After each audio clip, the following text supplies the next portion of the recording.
press the button and stuff. What's going on, everybody?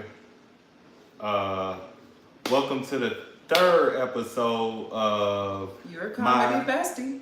My Comedy Bestie. I thought I was the host. Oh, sorry. Welcome to the third episode of My Comedy Bestie by Erica Switzer. Shout out Erica Switzer, man. This is your third episode. You gave me the keys to the car, so to say. So I will be hosting today. I am your host, Comic Judge Jeff. You can find that everywhere. Make sure you look it up.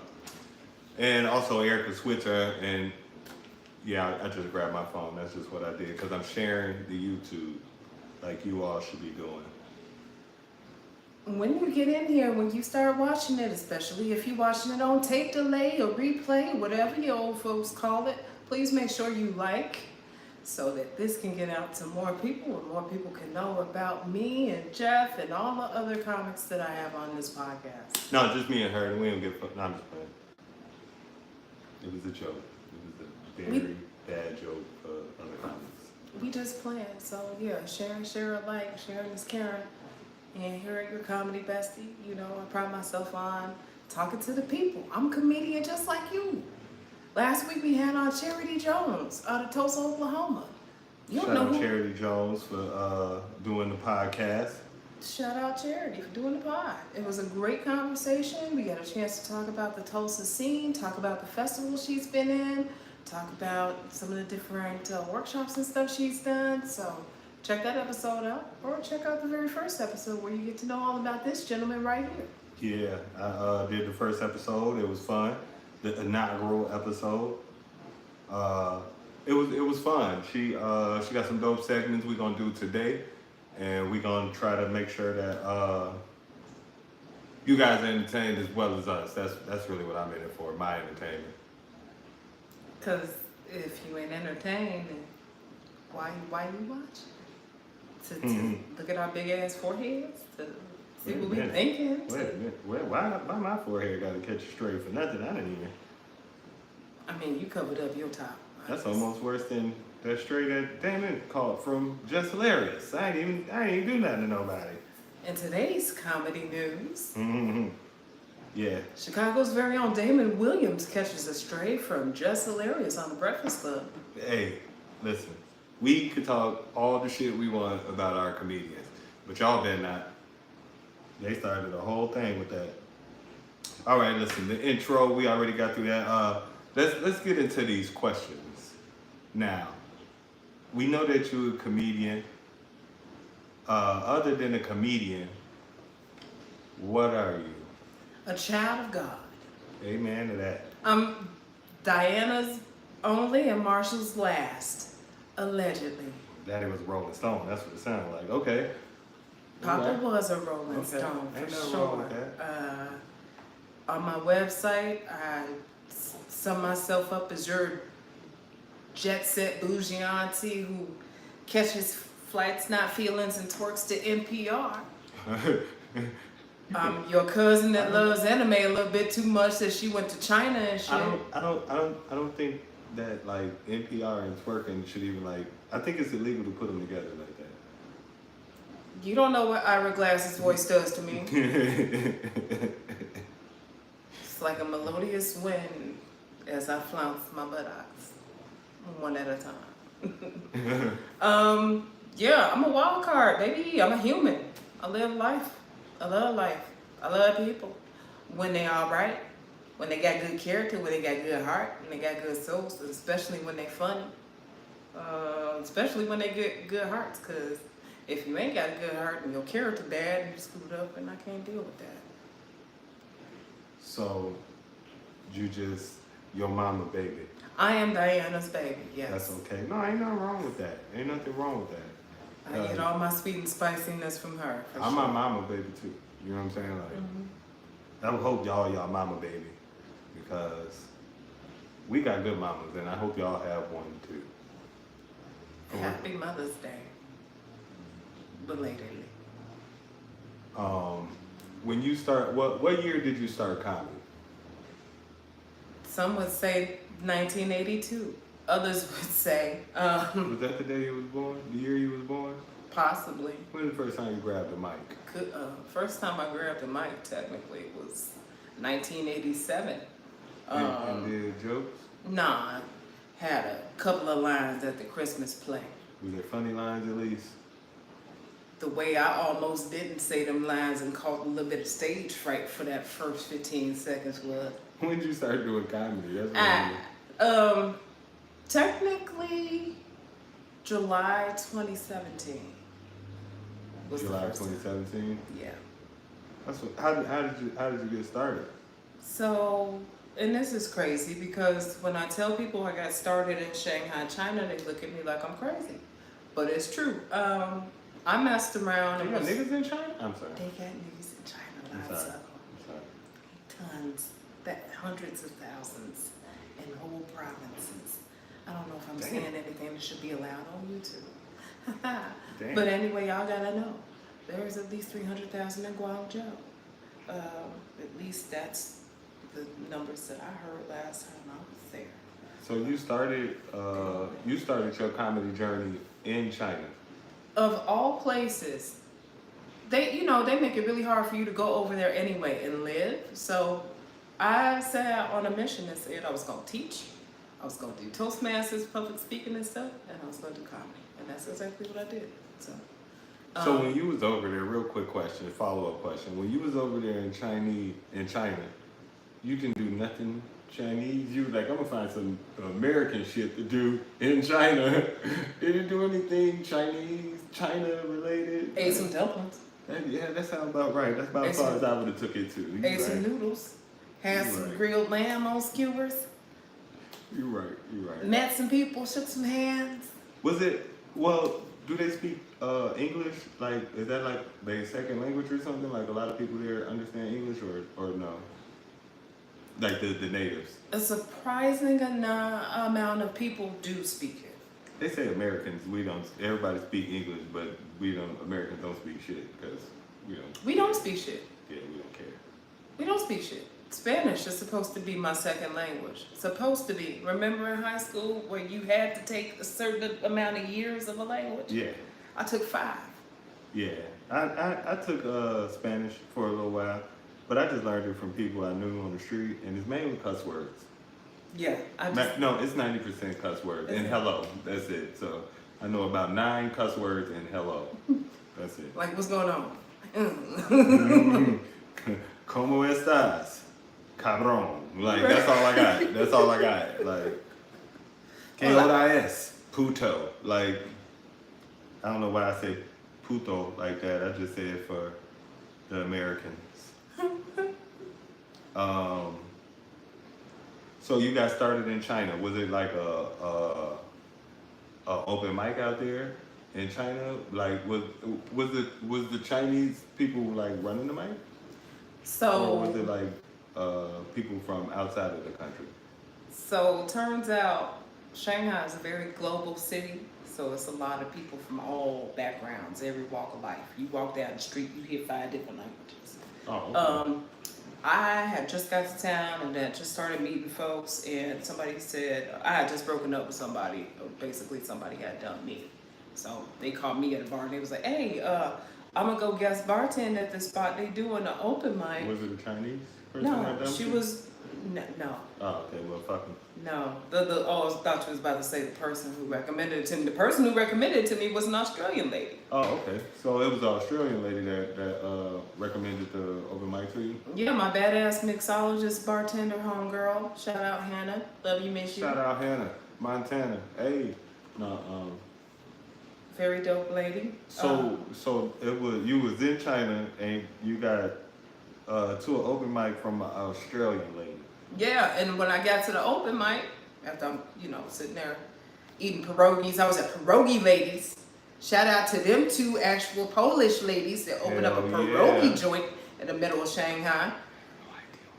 Yeah, just keep listening, follow along. Check out all the different flags I'm lining you up with. So the open mic guys come in there, they South African, they from the UK, they from America. Was the South African black? No, the South African was white. Oh, they're like the ones that Trump brought over? Yeah. Oh, okay, yeah. Some of his cousins probably just came over here. His ass still in China. Trump, help him get over here. I'm just saying, out of Don't do nothing else all for me, refugees in Africa, G, you couldn't find one black? Okay. Never mind, that's a whole nother subject. So it was it other black people there No. besides you? You was the only black comedian? In this time, I didn't even go up at the open mic. I just started hanging out with them dudes after the show and talking to them. And just from bantering back and forth, they're like, "You're really funny and stuff. Like, why don't you follow along with us to the next spot?" And because come to find out, these were guys that were from Kung Fu Comedy, which used to be open in Shanghai, and Shanghai Comedy Club / Shanghai Comedy Bunker, which also used to be open in Shanghai. We stopped at this next place and did storytelling with them, and I got on the mic and wound up talking about some really bad romantic encounter that had gone wrong. Mm-hmm. So that was fun, and that was the first time I said, So I can do this. So is when you say your first set was about your romantic comedy, I know you still do comedy. I know of your set. Like, is a lot of your sets, are they just like a lot like a material that's personal to you? Absolutely. Is about how much percent of that's gonna be loud on the mic. I'm so sorry. How much percent of that of your comedy do you say is like based on your personal life? First I had to sit back because I'm old. My back hurt. I'm sorry, Mike people. Hold on. Okay, that was half. That sounds good. That sounds good. I'm okay. You good? Yeah. Ow. How much of my material? I can't tell y'all. There are people who know there are stories and stuff, and the jokes and stuff about that. As a comedian, like, how much would you say, like, your sets are like personal to you, like your personal life or personal experiences and things like that? Oh, 100%. All of them. That's good. All of them. Back in the day, one of my favorite advisors, my favorite professor from college, quoted Charlie Parker, who said, "If you ain't lived it, it ain't coming out your horn." And that's something that I believe in fully, especially when it comes to creative endeavors. Singers that have been through a lot of trauma, unfortunately, sometimes have the best music. Look at Mary J. Blige. Yeah. Poor baby. And I feel like that'd be the best, even the best R&B. Like Martin, You So Crazy was good, but Run Tell, that's my favorite after he went through a little trials and tribulations, you know what I'm saying? I always think it's better, like, personal, like when it's personal to that person. Like, that's just, I like those type of comedy better. Yeah. That adds to that layer of relatability, because we want to be relatable, right? Like, we want to get on stage. That's good too. They tell us to get on stage and be relatable and speak to y'all and relate to y'all and relate to everybody. And sometimes that feels hard to do. Yeah, no, it definitely is. Like, I don't know. Like, they say it's a book on comedy, but I never read it. So, but I have picked up things like that along the way. Like, I know being relatable is better when you're doing your stuff. You know what I'm saying? Yeah. If you can make something funny out of something relatable that everybody can relate to, you probably do a lot better. Absolutely. And because why not? Because otherwise you just have to tell stories. Yeah, you just do that shit on masturbate. podcast. Masturbatory stuff. Like this. But still make it funny. Right. When did you know stand-up was your thing? Because you started, what year was it you said? 2017. 2017 in China. When you was like, you know what? I could do this. When I was 6. You know what? I'm sick of these baby ass answers. After you started doing comedy, when you got on the stage or got off, it was when I got off the stage for me. When you got on or off the stage or finished the show and you was like, you know what, I could do this. When was that? If you started in 2017? The very first showcase. So your very first show? The very first book showcase I was on. It felt was right. Was it 2017? No, I grinded out on open mics from July 2017 until late summer 2018. And then I got booked on my first show. And it was a ladies show. It was an all ladies show. And then on top of that, well, I'll talk more about that later. But so about a year? Yeah. So about a year, and you was like, you know what, I think I could do this. And that was a year of grinding. That was a year of like.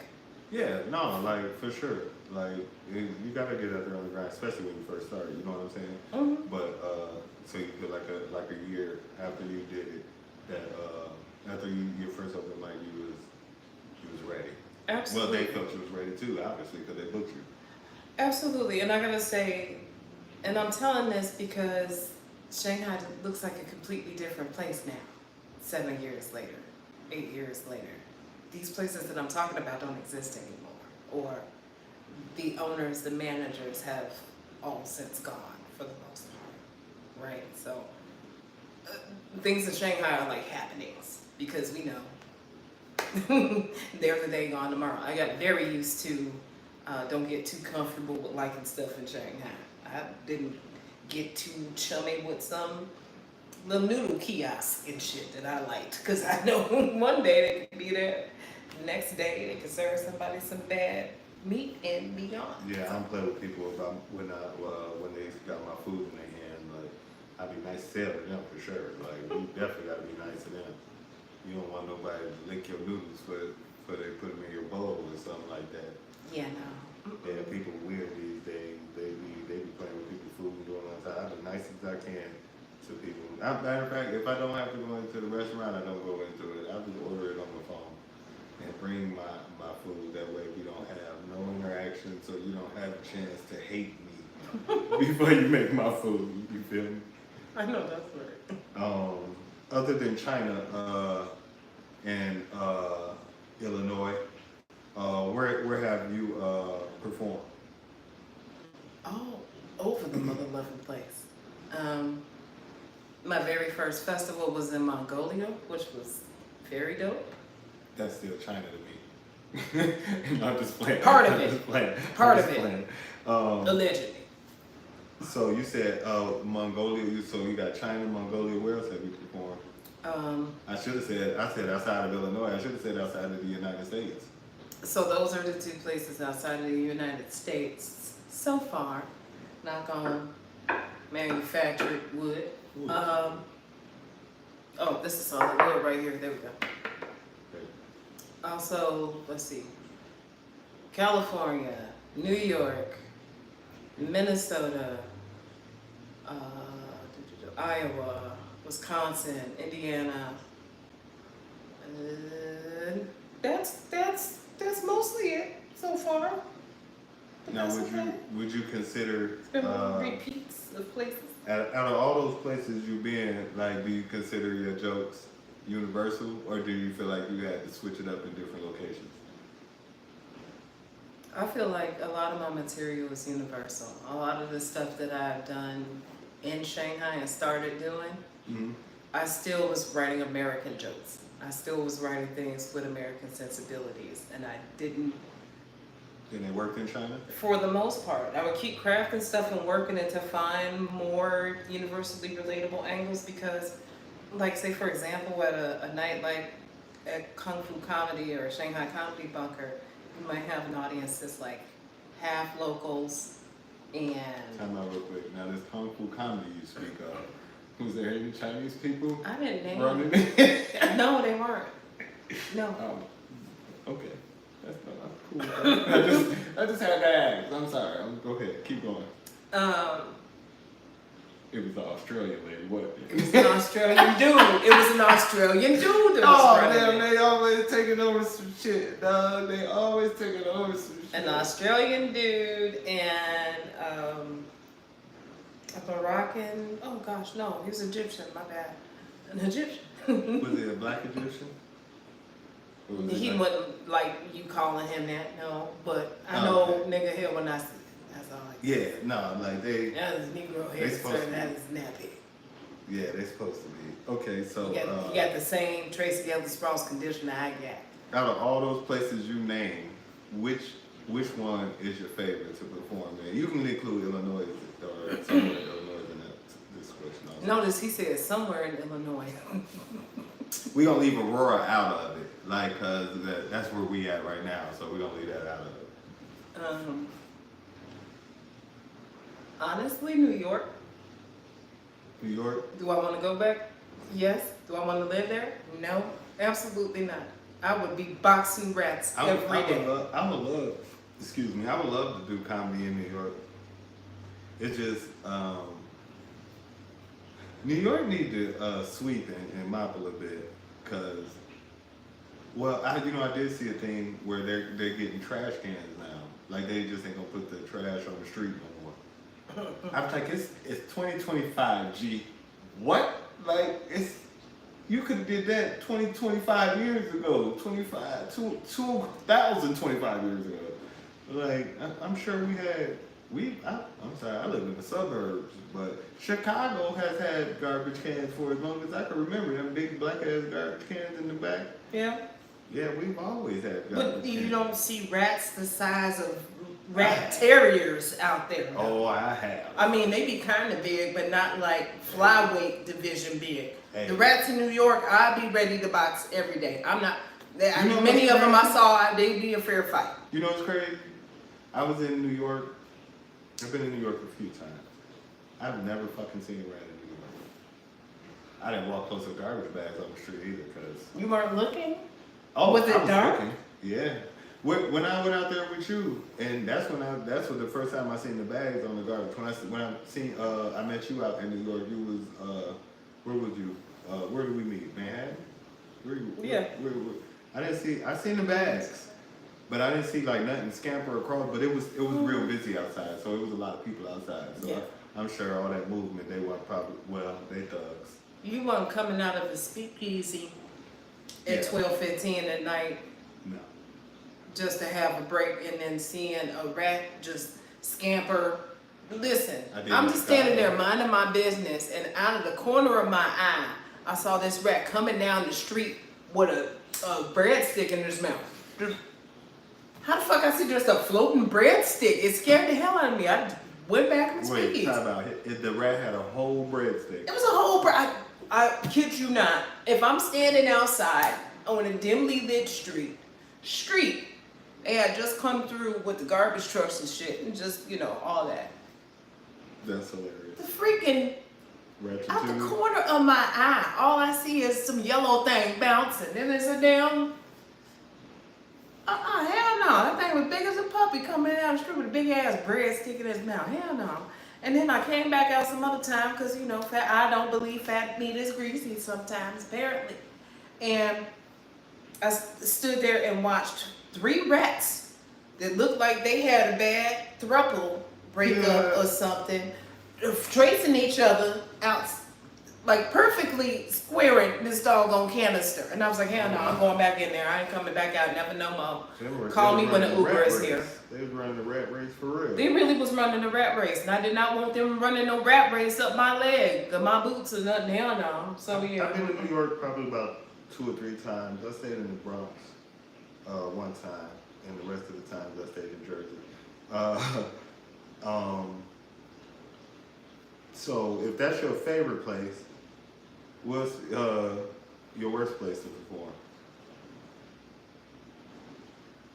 It Ain't My Fault show? Sorry.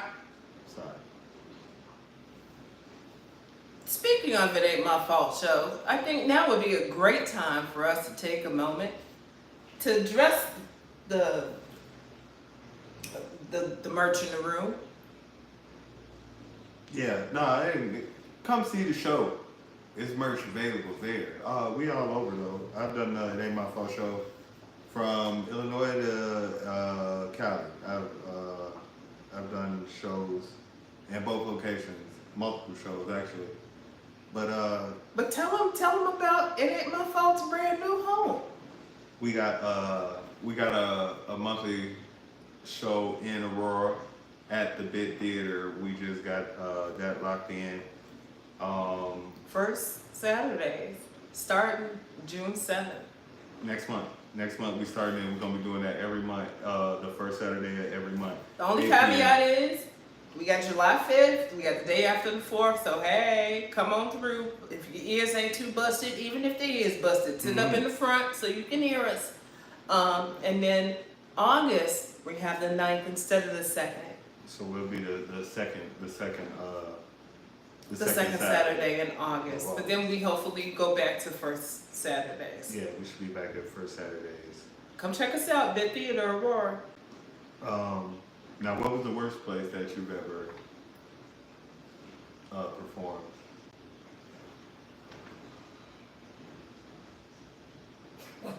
I'm gonna send it to whoever you say, so it don't matter. You might as well just go and get it off your chest, because I'm sharing this shit. Where do I start? To wherever it was. We need one. What's the worst fucking experience you could Do I talk about my worst bomb, or do I talk about Listen, the the bad question place? is, where was the worst place? All right, listen, I ain't had no damn business being on 92nd and Commercial. All right, this lady's boutique. Chad Roby's ass made jokes about this lady being in her own office with the rose. Chad Roby's a comedian from Chicago, so sounded like Chicago. Okay. Let's dig in. Look at this man turn to me intensely. Let's dig in. I didn't have no business being on 92nd and Commercial. I definitely didn't have no business taking that show. I definitely didn't have no business taking that show immediately after landing at O'Hare from coming off a trip in LA. Mm-hmm. Coming off a week of being at the Burbank Comedy Festival. Mm-hmm. Where that Saturday night I had participated in the Best of Fest shows. Thank you very much. Because I was on the short list of folks that Friday night. My Best of Fest clip on my channel, y'all can check it out. It's got a lot of views. You might want to check it out to see where the kid was 4 years ago, what happened. So I get off of that, and then I got to come to 92nd and Commercial? Sounds bad there. Tell us more. Everything was bad. It was not for me. It was not my scene. It was not my type of show. I had not quite cultivated the blackness of my comedy like I wanted it to have, I guess I could say. Okay. But I mean, this kind of things happen when you're living in China for 4 years. I didn't set out the whole first Trump. The first 4 episodes of Trump. President Trump? Yeah, the prequel, whatever, however Star Wars did with the Great Empire and shit. The Death Star is back in this bitch. So Chicago, is there a close second? Close second, dang. I have been so fortunate to perform in some really, really nice places. But I'm going to say the worst place next to that was a restaurant show in Shanghai where it was nice because I had a good set, we had a great lineup, it was a good vibe, the food they gave us was awesome, but the owner was an asshole. First of all, if you're a black woman abroad, maybe you feel the pain of having to become the token stand-in for every black person every time. That shit's exhausting. Yeah. It's especially exhausting when you decide, oh, well, I'm sitting this bullshit over here out, and you come over here and you gotta deal with it. I'll be token if the price is right. I mean... So China? Shanghai? Yeah, but nevertheless, the dude wound up saying something stupid about he was a non-black person. I'm sorry, okay? That's all I'm going to say. He was a non-black person from a foreign country. Like, okay, go ahead. And he said some stupid crap about one of his small, willowy professor friends being intimidated by some big black man. I am a 5'0" woman. I intimidate a lot of people when I walk in places. Why you fucking with me, sir? That's because you fight niggas, though, Erica. That's probably what it is. They probably see your videos on YouTube and you just knocking dudes out, beating their ass. Y'all look that up. It's on her page. Do I look like I got hands? Just scroll down. She cheats. She use weapons. Just scroll down. Y'all see the videos. You gotta go real back. Just watch all her videos on YouTube. You'll find it. Do I look like I got hands though? You'll find it. I am from Maywood. Okay, Somebody can talk about that. Okay, so there was only that one fight with Booty where I went down. I remember that one. I told you. See, you can't lie to me. I knew it. I knew I'd get her to admit to some shit there. What influences, don't be looking at my cheat sheet. You can't go to the TV show and look at the host cue cards. Fine. I wrote them. Why you snitching? It's obviously, we do this shit all the time, y'all can tell. What influences your comedy?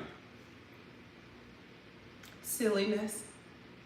The silliness and absurdity of life. The little funny shit that happens. You do have some silly ass jokes. I love it. Like, I go give none of them away.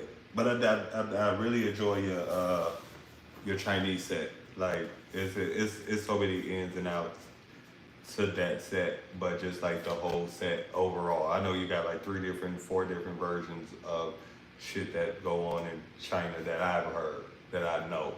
And they are pretty funny and silly, especially your new one that you've been working on, and you know what that is. I don't want to give it away. Thank you. But yeah, that's one of my favorites right now. Thank you. Y'all don't forget to hit that like. Kelvin Gregory, what's going on? What's up, Kelvin? What up, bro? And Bless21, what's up to you, boo? What up, fam? Let's see what we got. So, other than silly, what else influenced your comedy? Relationships. Relationship with other comedians? Dealing with. Or like personal relationships? Excuse me, sir. What? You digging in. I mean, well, what am I supposed to do? This is a podcast. I got this very esteemed card. Yeah. You going in there. I'm getting in my Montel Williams bag because the front already bald. So by the time this interview done, these dreads probably been fell out how good I'm doing this. This is true. I feel like, you know what I'm saying? I'm really out here on my not shit, cause he in trouble. Got them little white girls, got him in trouble. I ain't gonna be like him.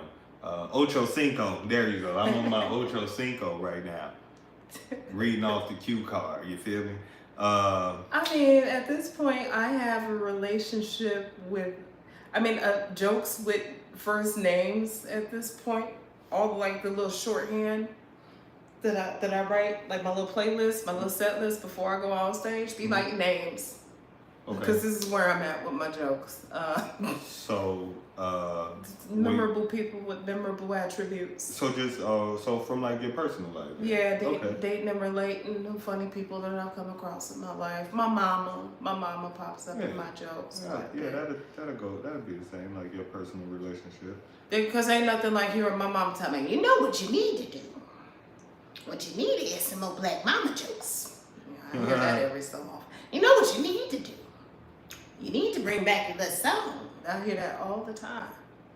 I don't want to bring back that little song. Don't nobody want to hear that song. Just my mama want to hear that song. So the relationships and is that a big part of it? So far along this journey, it has been, but I'm going to. I would like to slow down and write about other things and not be so relationship obsessed. That sounds like a personal problem. I am calling myself right now in a bit of a season of restoration. So I tell people my baby mama dead. Well, I don't tell them that. I insinuate it, okay? I just be like, I lost her. You know what I'm saying? I ain't say she couldn't be found. I ain't say I was looking for her either. But they always think she dead. So you know what I'm saying. But it's no, I got exes with obituaries. but it's hard. It's like it ain't. It's just like when I think of personal relationships, I think of not just exes or because you talk about your moms and stuff like that and growing up in Maywood and things like that and just like personal experiences you had. You know what I'm saying? So that's what I mean when I say like personal relationships or personal experiences and shit like that. Why are you like this? Is that what I said? Yeah. Why am I like this? Because Maywood in the 90s and crack. Not directly. You was smoking that shit? Absolutely not. Well, you got to clarify. Neither the trap house across the street. Used to smoke that shit? Hell no. The trap house across the street. So, you're right. That is two different questions. And the person that just wrote that knows what I'm talking about when I say the trap house across the street. Well, who said there was two different questions? Did I ask two different questions? Yes, I believe it was two different questions. Which one was it? Why am I like this? Okay. Why are you like this? Maywood, the 90s, and crack, like I said. Yeah, okay, I did do a follow-up question on that real quick. That was that. Crack didn't have nothing to do with us. It was across the street. Right. Okay, so you grew up around the Heights. Yes. Okay. Across the street was the trap house, and right next door to the trap house was the school. Damn. And I lived across the street. You ain't never go there on lunch. That was some bullshit. Because there was this one time, my dad, God rest his soul, was standing there and watched from, the porch just to make sure I was all good coming to and from. And so there was this little boy in my class who called himself liking me or whatever. He'd be hitting on me, like literally hitting on me. That's how we showed we like back in the day. Now, I don't know. I ain't gonna say nothing. Well, so this is first grade. So that's typical for first grade. This one day, I'm walking home for lunch, and here he is, getting let off of recess, and I just wailed on him with my bag. I just let him, and my dad was standing there like, all right now, like. Little did he know you liked him. He was like half. Boy too, didn't you? My dad standing there on the porch like, all right now, get him. But like when he came in, I was like, baby, what you do that for? Why you hitting that boy like that? He was like, he cute. No, I was tired of him. He wanted to come over and play my video games. No, he wasn't coming over and playing my video games. So you liked him too. It was other little boys that could come over and play my video games. That's all I know. Okay, that's why I'm like this. We're gonna get to the bottom of this. So what else makes you the comedian that you are, or the person that you are also? Besides Maywood, growing up in Maywood across the street from the trap house. Having really silly friends and family. Yeah. Having friends and family that I was able to kick back with. The select few that I was able to feel comfortable with. Yeah. Yeah. I pull a lot from friends and family. Like, have you ever been like in a group of people? Or for me, it's because I don't get out a lot. I don't go out a lot. I don't be like in clubs and stuff no more. But like I play video games online. I always have. I've been a gamer for forever. Like, have you ever pulled material from something like that? Like playing a video game or like just sitting having a conversation with somebody or something like that? Absolutely. Yeah.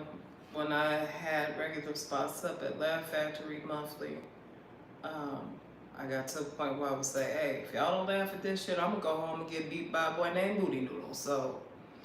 Oh yeah, I do remember the Booty Noodles joke. Yes, I do remember that name. So that informs a little bit. So the video game. Okay. So that informs a little when bit.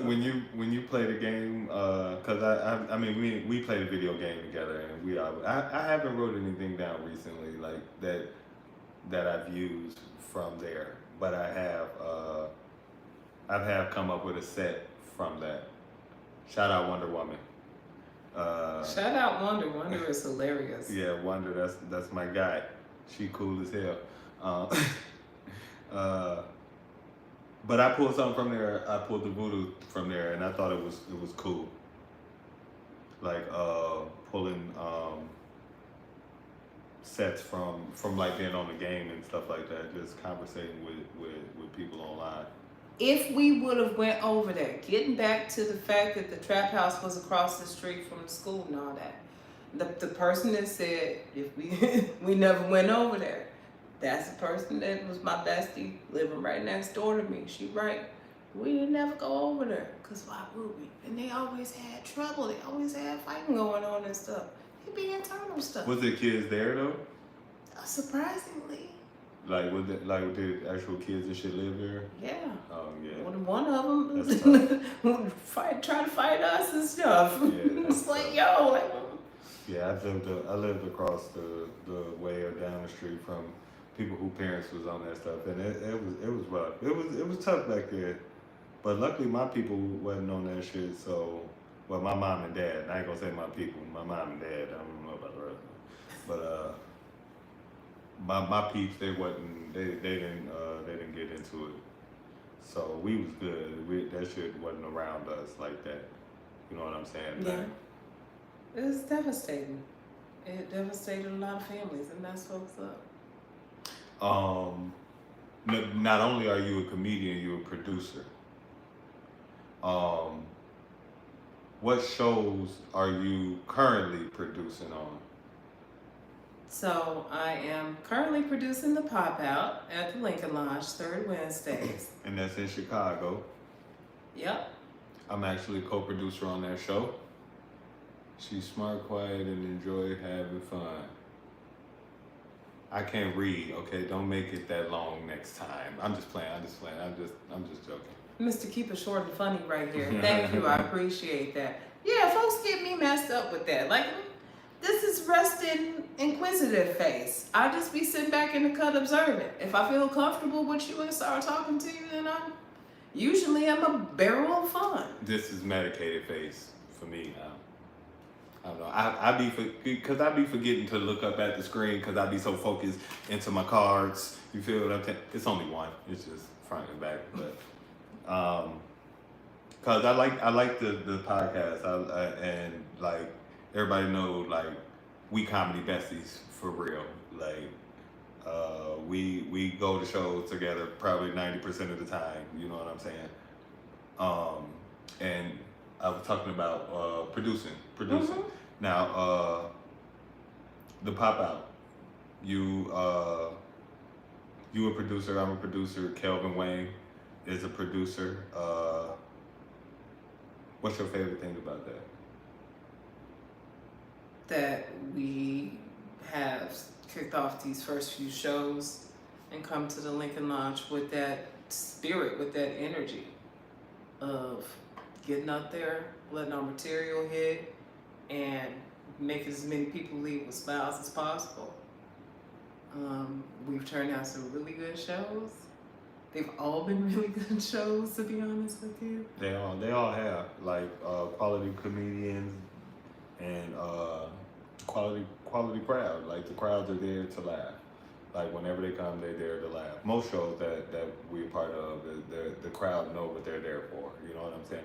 The ones that we produce, they all know what they're there for. You know what I'm saying? Absolutely. And the Lincoln Lodge staff is awesome. We thank them very much for the support. Shout out to Lincoln Lodge for sure.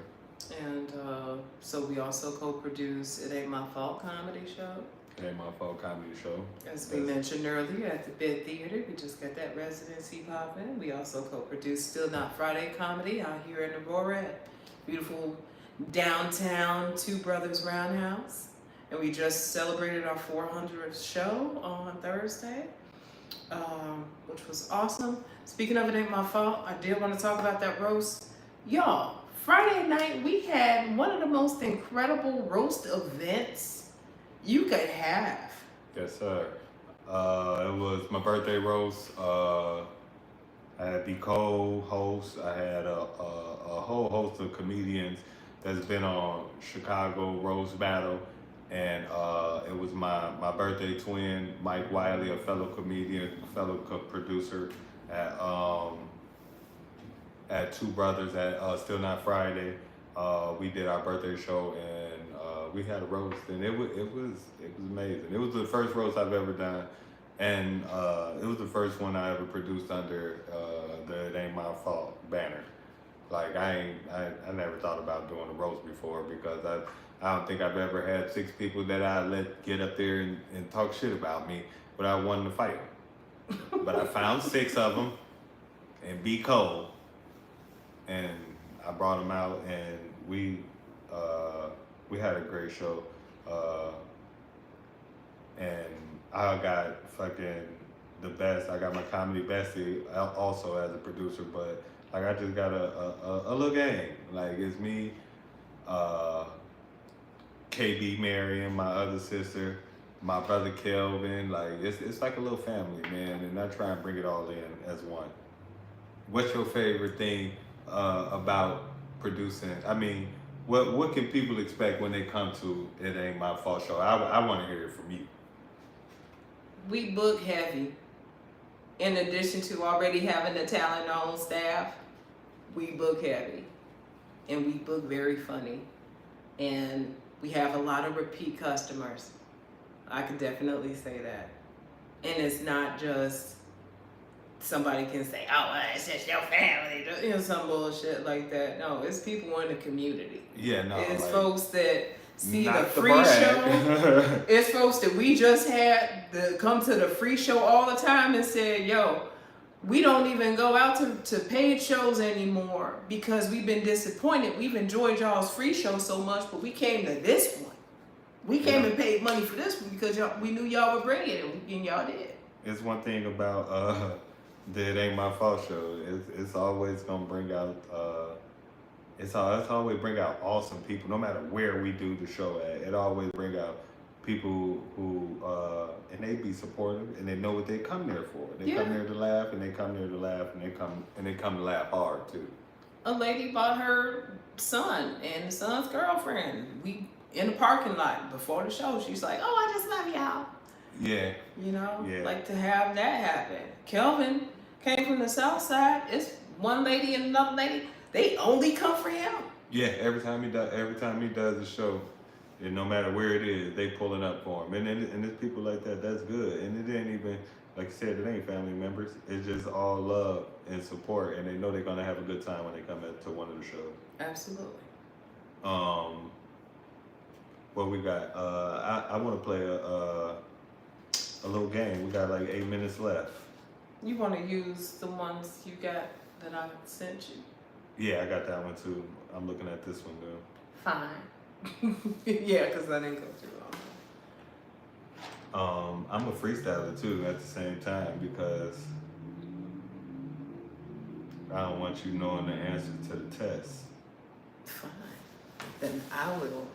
And shit about to get real. This is my favorite part of the show right here. And I will we come also closer. Got It's 2 of y'all watching. I need 2 thumbs up. I love y'all. and Especially if you make that other thumb up. it's a new segment that been added to the show that I'm proud to be here for. I'm always here for some firsts. First. Yeah, firsts. Like I was here Like for the verse? first show. Yeah, I just say firsts like that because I think it's funny. Fine. All right, this game is called Who You Got. All right? All right. It is Who You Got Comedian Edition. Okay. All right. I'm just gonna start off with the toughest thing that I see on here. Bernie Mac or Dave Chappelle. Bernie. And I have to say Bernie quickly because Bernie's still my goat. Yeah. Dave is literally my 1 and 2. Yeah. Okay. So Bernie, then Dave. Yeah. Okay. Is it because Bernie from Chicago? It's more than Bernie being from Chicago. It's just his style, his you know, telling the truth, his truth telling, his relatability. Yeah. Like it's like you cut from that shit. Like I feel you.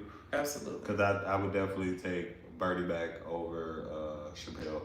So I would agree with that.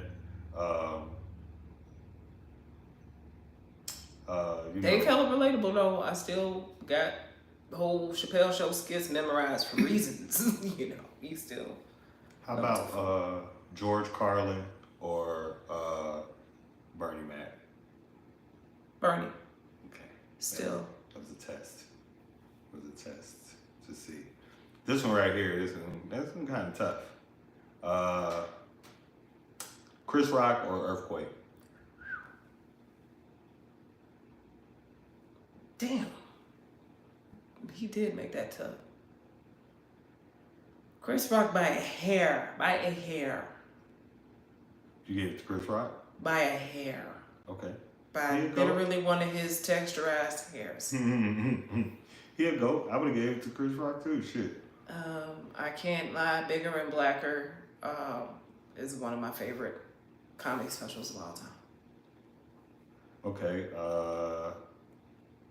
How about some more or Lunel? Some more. Some more? Yeah. Yeah, some more be riding. She go hard too. I ain't gonna front. Lou, I love you. Lou, you know I love you. Lunel, you know. I love Lunel too. Oh, what's going on, Chris? I love you too, Lunel, but I gotta give it to you. What up? Welcome, Chris. Chris got a great podcast. We doing Who You Got right now, Comedy Edition. And I just chose some more over Lunel because of reasons. You know, I love Lou and I hope to meet her in person someday soon, but yeah, some more is like her. I know that's right. No, I mess with some more. Some more funny. I love some more, and I love Lunel too. Lunel funny as hell. Since Comic View days, I've been a huge Samore fan. Yeah, no, for sure. Like she did her thing in the Queens of Comedy too. She was snapping on that joint. Joan Rivers or Whoopi Goldberg?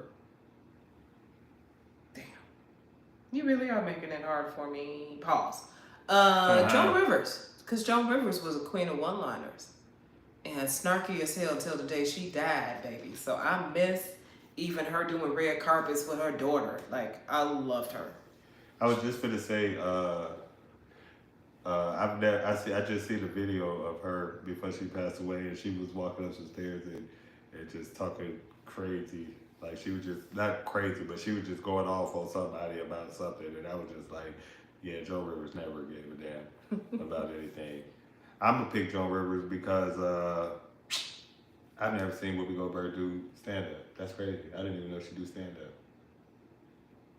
She did stand up, or I know she don't do it no more, but like I didn't know she did stand up like that. I swear. I didn't she even had know a hell she of did. a one woman come out in the 80s seeing it when I was as a a little kid girl. when she was doing all that jumping jack flash and all that shit. Yeah. But I can't remember it. No shame on and no hate on Whoopi. How about Adele Gibbons and Cheryl Underwood? Adele. Yeah, she from Chicago, right? Ain't Cheryl from? No, Cheryl not from here. But regardless, even Adele, I remember her from way back. That's all. I'm with you on that. Go ahead, Adele. Yeah. Adele's relatability on where she came from and how she grew up, that was instant for me. And to this day, I love you, Adele. Thank you. Yeah, Adele is hilarious. I remember her from way back. She gave me a gym in a clubhouse room once. Oh, for real? Shout out Adele. Adele Gibbons, the OG, for real. Super legend. I used to go, so anybody who knows me knows that I'm a nerd, and I went to the Illinois Math and Science Academy for high school, okay? In the middle of an all-girls dorm, just before we'd have to line up for dinner and stuff, I'd be in the hall playing Players Club. I didn't care. Nah, she was Roxy little homegirl Tricks. She was a featured dancer on the Underground Railroad. Give it up for Tricks. Shout out my girl. Adele Gibbons is hilarious, G. She get on stage and then they start playing. Fuck all y'all. What a sick dick. Oh yeah, see, I remember. I'm such a lady. Oh, that was my line right there, boy. And that's what I remember her off Def Jam from. She like for real OG on Def Jam, like and from Def Jam. You know what I'm saying? That I remember her from. Now this one, we got to put the gas on this because I really want to do a few of these. Okay. Just a real quick Chicago and Chicago area edition. All right. Ooh, that's a tough one. You've been giving me tough ones the whole time. Kristen Toomey or Erica Clark? Yeah. Lines have been drawn in the sand, Erica. Again, Jeffrey has put up my 1 and 2. So what are we gonna do if you can't choose? Kristen. That's my answer. Kristen, your answer? Damn, that was quick. Soon as you was like, I ain't doing shit, Kristen. You said Kristen Toomey is a demon. absolutely. Yeah, no, Kristen, shout out Kristen Toomey. Kristen Toomey is a monster. She is hilarious as hell, and I love her stories about her kids and stuff, you know. If anybody asks you what's a stand-up comedian supposed to do, go watch her stuff and listen to them beats. Yeah, she cold. Like, she cold. Yeah. The lady's a genius. Yeah, she. I watched her just destroy a show, and I was just like, yeah, she. Same thing for Clark. If I taught in Chicago public schools, first of all, I would not be this mellow or calm at all. They don't have enough weed in Mr. T DuPage daughter. County I love Mr. for T me to daughter. smoke and teach kids. They don't have enough. She funny as hell. Erica Clark. Yeah, no, she funny as hell. Yeah, her take and her take as a teacher here, yeah. And then just a lot of the bullshit about living life and the little nuances in and out Chicago, yeah. Go. Okay, Jack Baker or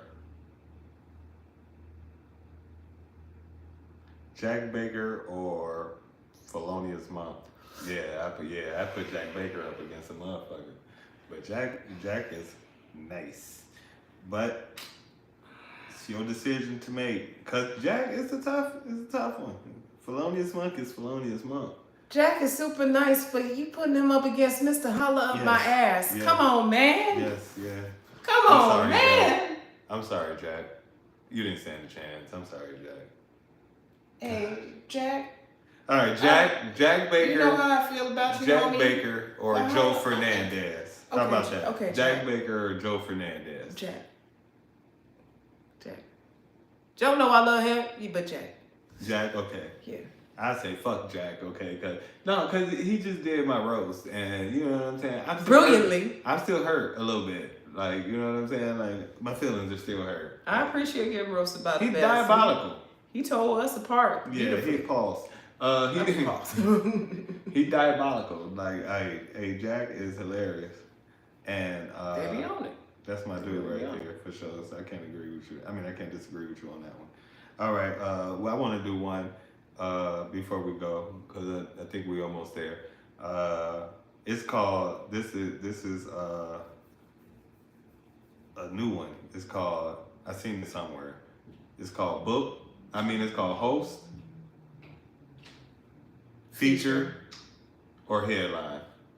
And I'm gonna give you 3 names, and you tell me you're gonna have them host, feature, or headline. Okay. Okay. All right. I'm gonna do Chicago. I'm gonna say Corey Bell, Just Niche, Funny Ass Tierra. Damn. Okay. Niche hosting for the energy and the jokes. Tierra featuring. Because a lot of her mom stuff leads into Corey's super mom stuff. So Corey headlining. I've seen Corey put the thing down, flip it in reverses at Laugh Factory. Yes, headlining always for sure. That's good. That's a good show. That's a good show. Talked about. That's a great show. Yeah, but me, I don't know. I think I flip Just Niche and T. Because I think because they all super dope. They all good as fuck too. They all funny as hell too. Y'all make sure y'all look them up. if y'all don't already know him. That would be a dope tour too, right there. Hell Shit. yeah. But I'll do it like that. I'll take the easy way out. I think it's like, I think it's seniority. Who's been doing it longer, Nisha or Corey? I think Corey's been doing it longer, right? I thought they've been doing about the same amount of time. Well maybe, but I thought Corey was doing it longer, so that's why I put it. If it's in that order, whatever order, whoever been doing it longer, I think should headline. Because they all funny as hell, like. Well then, I mean, you gonna have them going down to like, when was the first day they went to Jokes and Notes and shit, like. Hey, it's for them to fight out, not me. I made my decision. Okay, Jeffrey. All right. Deion Cole, Damon Williams, just hilarious. What's wrong with her? Or George, or Damon's cousin. No, I'm putting family up against each other. George Wilborn.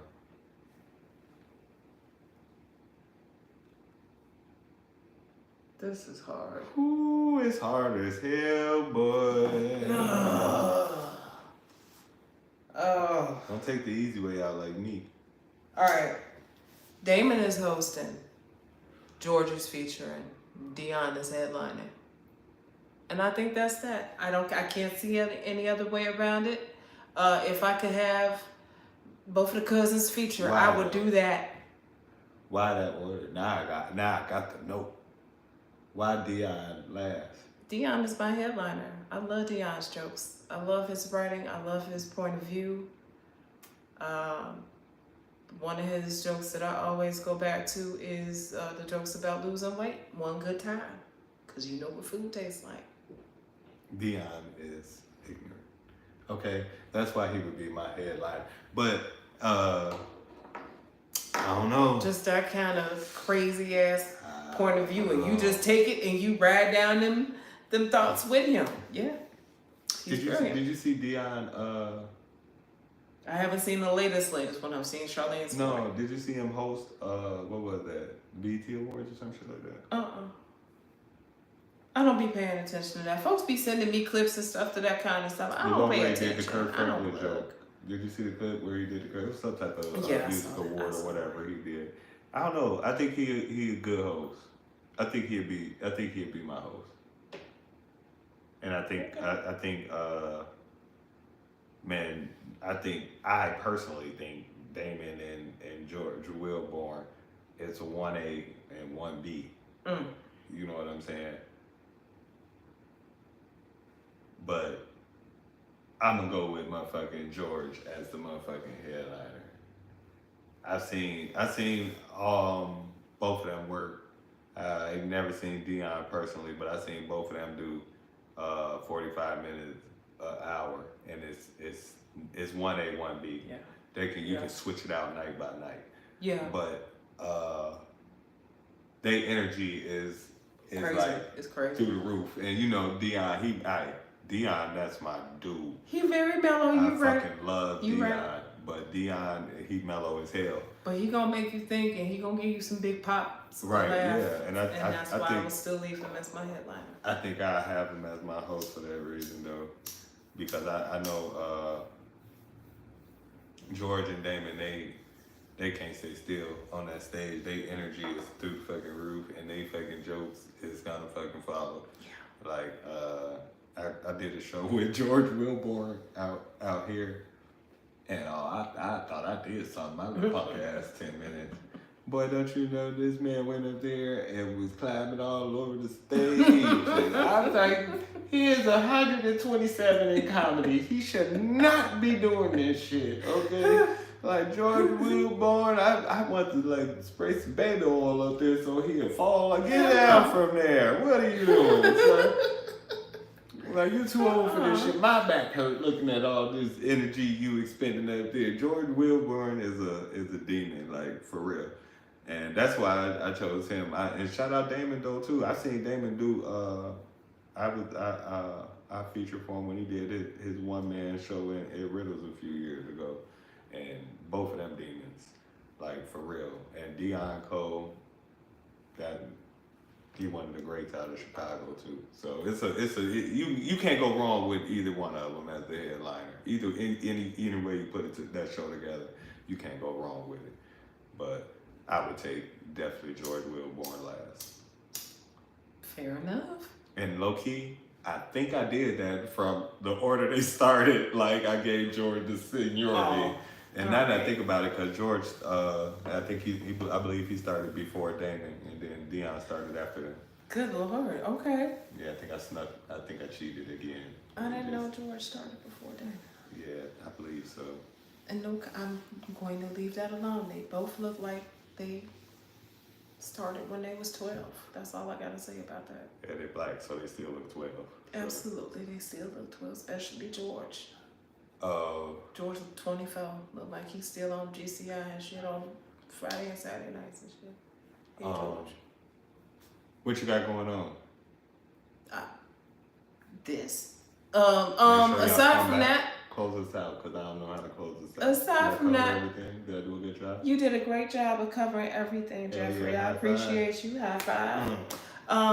As we talked about all the different shows we got going on, please make sure you keep following us on social media, especially Instagram, for all the latest up-to-date stuff on where we're going to be. I forgot to mention at the Lincoln Lodge, I am co-producing, bringing Joke Sisters to Chicago from New York City and from the DMV. We finally got it going here in Chicago. Saturday, June 28th at the Lincoln Lodge. It's an early show starting around 5-ish.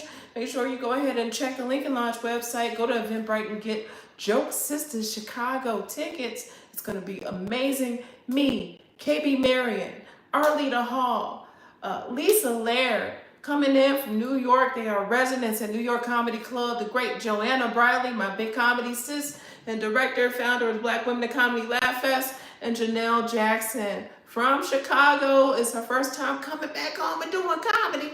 And she's been in the game over 20 years. Y'all come through. Make sure you get your tickets early and tell some folks about it again. Saturday, June 28th at the Lincoln Lodge. It's your girl, Erica Switzer, your comedy bestie. Sitting here with my comedy bestie. We love y'all. Come on back every Tuesday, 6 o'clock Central. Real quick. Why you just show out like that? That was perfect, y'all. That was I could never. Thank you for having me. I appreciate you. My comedy bestie. Hey, for real, that's the homie right there. For real. But like I said when I was here, she ain't shit. Okay, don't try to make her your comedy bestie because it's stupid. Because you already got one, and then we ain't finna get kidnapped from each other because we locked in. All right. You heard what he said. Peace. Bye. Y'all been great. We love y'all. Especially my bestie from childhood came in. She was awesome. Baby.